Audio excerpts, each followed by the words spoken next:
આપણે મિત્રો ભોગી ગયા હતા ટ્રોલીનું વેલ્ડિંગ કરાવવા, કેમ કે ટ્રોલીનું વેલ્ડિંગ તૂટી ગયું હતું રસ્તામાં.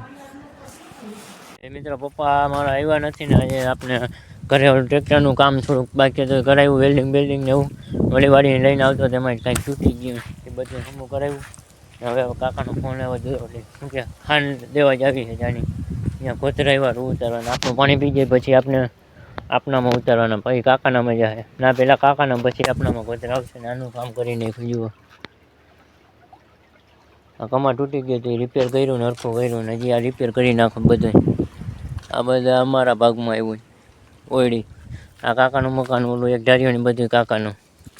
ચાલો મિત્ર આપણે ઓલી વાડીએ જવું, ખિસકોલીને ખબર નથી કે મોટું જનાવર બેઠું છે. ખિસકોલી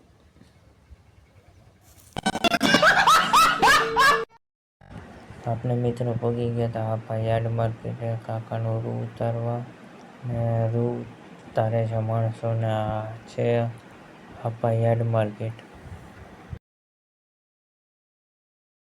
મિત્રો 6-7 દિવસથી આ વિડીયો નથી બનાવ્યો, એમનો મધુરો પડ્યો હતો ને આજે વાડીએ પગી ગયો પાછો.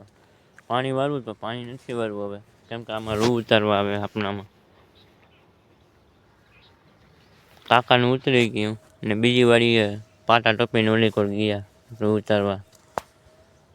હવે આપણે આપણામાં વાળવું, શું કે રૂ ઉતારવાનું પાણી નથી વાળવું. 5 વાગ્યાનો આવી ગયો પણ હજી લાઇટ નથી આવી.